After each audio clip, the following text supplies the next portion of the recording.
मैं जो परफॉर्म कर रहा हूँ वो अक्सर एक सच्चाई है जो अक्सर हमारे देश में आप हफ्ते में महीने में सुन ही लेते हैं उसके बारे में, रेप।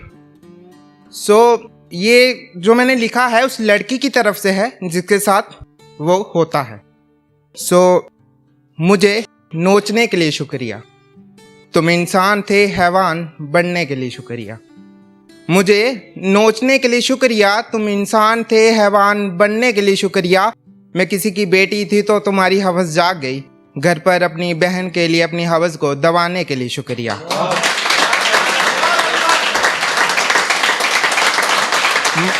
शुक्रिया। माना फर्क हो सकता है, माना फर्क हो सकता है तुम्हारी बहन और मेरे जिस्म के रंग में, मगर अंग तो उसके भी वही हैं जो मेरे थे। शुक्रिया। अपनी बहन पर जिंदगी लौटाने और किसी की बहन की जिंदगी को तबाह करने के लिए शुक्रिया। तुम इंसान थे हैवान बनने के लिए शुक्रिया। मुझे हवस की निगाहों से देखने पर तुम्हारी नजरों पर कोई पर्दा क्यों नहीं गिरा? मेरे जिस्म को बारीकी से निहारते वक्त तुम्हें अपनी बहन का चेहरा क्यों नहीं दिखा? जब बढ़ाया था हाथ तुमने मेरी तरफ, मैं तिलमिला उठी थी, निकल जाती तुम्हारे चंगुल से अगर तुम चार और मैं अकेली ना होती। छुआ था जब तुमने मर तो मैं उसी वक्त चुकी थी, फिर काट कर मेरे अंगों को और हैवानियत दिखाने की क्या जरूरत थी? दिखाई थी हैवानियत जब तुमने मेरे गुप्त अंगों पर, उसी वक्त लात मार दी थी तुमने अपनी माँ की कोख पर। शुक्रिया शुक्रिया शुक्रिया। जिस माँ ने तुम्हें 9 महीने कोख में रखा, उस माँ को शर्मसार करने के लिए शुक्रिया। तुम इंसान थे हैवान बनने के लिए शुक्रिया। मेरे साथ हुई हैवानियत को सुनते ही मेरे माँ बाप मर जाएंगे। मेरे साथ हुई हैवानियत को सुनते ही मेरे माँ बाप मर जाएंगे। बेशक सांसें चल रही होंगी उनकी, मगर वो बेजान जिस्म पड़े होंगे।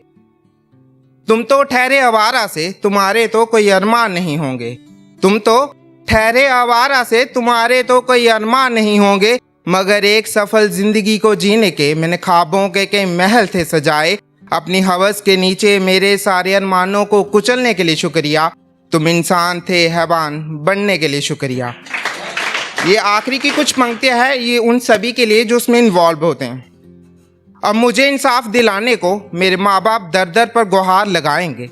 अब मुझे इंसाफ दिलाने को मेरे माँ बाप दर दर पर गुहार लगाएंगे। तुम्हारी बेटी ने ही उकसाया होगा, ना जाने ऐसे कितने बेहुदा सवालों से वो कितनी और बार मारे जाएंगे। मेरा केस लड़ने को कोई वकील तैयार नहीं होगा, मेरा केस लड़ने को कोई वकील तैयार नहीं होगा, मगर उन हैवानों को बचाने के लिए वकीलों का एक कारोबार शुरू होगा। मुझे साथ मिलकर इंसाफ दिलाने की बजाय, मुझे साथ मिलकर इंसाफ दिलाने की बजाय मेरे नाम पर धर्म की राजनीति खेलने वाले उन तमाम राजनेताओं का शुक्रिया।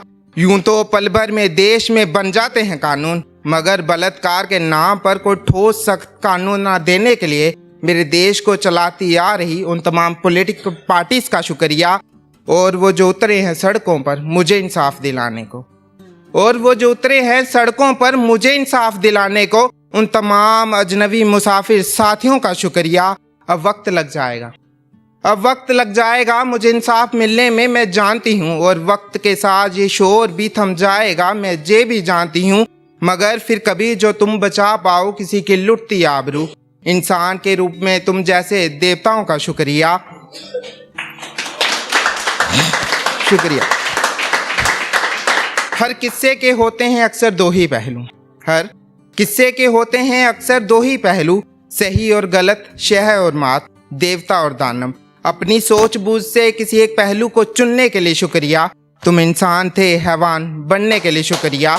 मुझे नोचने के लिए शुक्रिया। शुक्रिया।